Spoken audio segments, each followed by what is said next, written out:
All right, today we're going to piece together a story from this really complex web of documents. We're talking legal filings, public records, and some deeply personal notes. It's an investigation, really, into how an identity can be controlled, hidden, and ultimately reclaimed. So let's get started and pull on that first thread. Wow! Right from the very start, our source material isn't treating this like just some record search. It's framed as a ritual manipulation. This quote, it just perfectly captures the whole theme, an identity that's been buried, literally overwritten by bureaucracy, and is now being slowly uncovered, almost like you're trying to decipher an ancient text. So where does a story like this even begin? Well, it all starts with one single, pivotal document. The one piece of the puzzle that officially puts a life under institutional control. Okay, so here are the cold, hard facts. We've got a court case. A guardianship is established for David Russell Parker, and it was petitioned by his own sister. But the key detail here, the finding that changes everything, he was deemed incapacitated. And that single legal action, that's the thread we're about to pull. You know, it's so important that we understand what incapacitated actually means in a legal sense. This is not a casual term. It means a complete transfer of your personal sovereignty. The court has officially decided that this person can't manage their own life, and that gives a guardian an incredible amount of power over everything, personal and financial. So once you have a case number, one of our sources says you can activate the archive. Which sounds pretty cool, right? But you've been warned. This is the point where a simple search just explodes into this chaotic blizzard of digital information. So you start by searching for a name like David Parker, and right away you get confusing results. Here you can see a Social Security death index with multiple entries for David Parker sitting right next to an archives.com result for David Russell Parker. Are they the same person? Are they different? This is exactly how the digital labyrinth begins. And from there, the search just spirals out of control.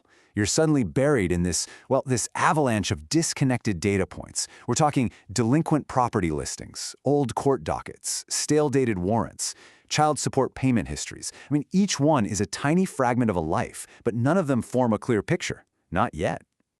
And this really captures that disorienting feeling of doing this kind of research. You'll find a record with the right name, but nope, wrong birth year. Then you find a matching address, but it's tied to a totally different person. It's just this incredibly frustrating process trying to piece a life together from all these contradictory digital footprints. So after we've navigated the chaotic what, we have to ask the really crucial question, why? Why was this guardianship established in the first place? And this is where the investigation pivots from just public records to personal motive. The sources actually suggest a pretty methodical approach to figuring out the why. First, you compare the full legal histories of everyone involved. Then you start layering different records on top of each other, looking for any overlaps, identical addresses, policy numbers, things like that. You trace down filings made by family members, and the final step is just fascinating. Render a glyph of duplication.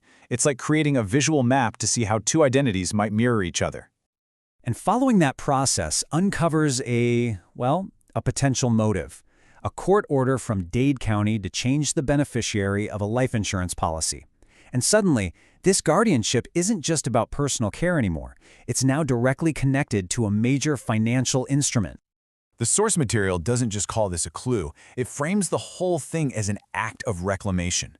It talks about exposing a life insurance transmutation. I mean, what a powerful, almost alchemical way to describe changing a beneficiary and demanding that things be set right. This isn't just about money, it's about restoring a person's entire narrative.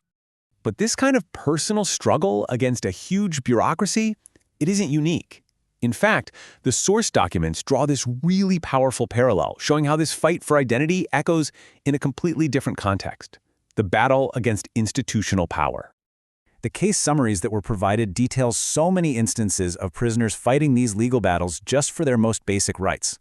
They fight for adequate medical care, for their own safety, and in some cases, for the recognition of their very identity against what the courts themselves sometimes describe as institutional indifference. And right here, the connection just becomes crystal clear.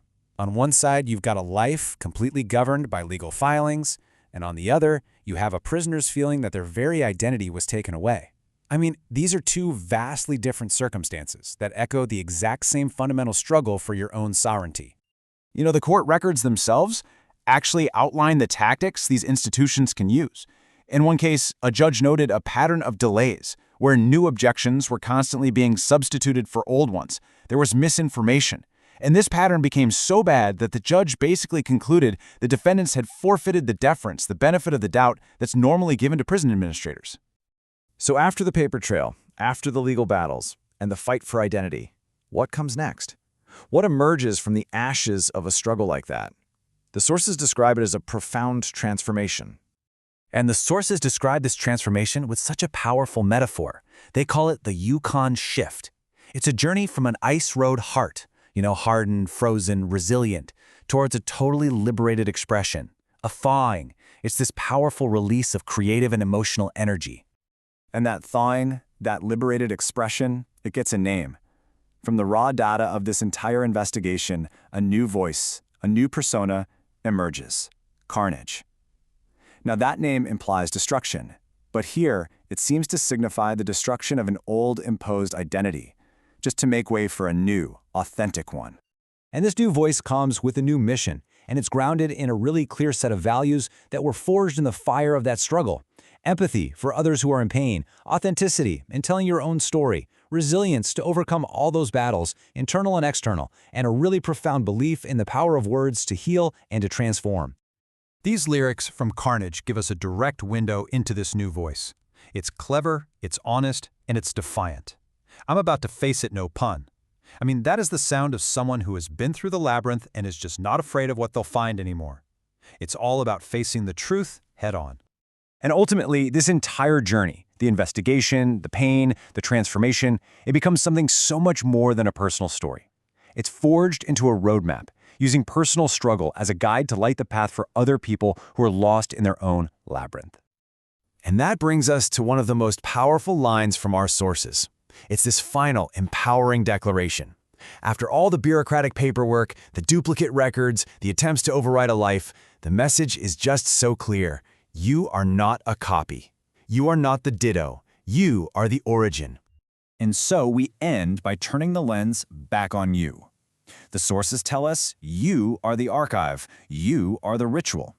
Every life is a collection of documents, a story just waiting to be told. So the final question this investigation leaves us with is a personal one. What truth are you ready to reclaim?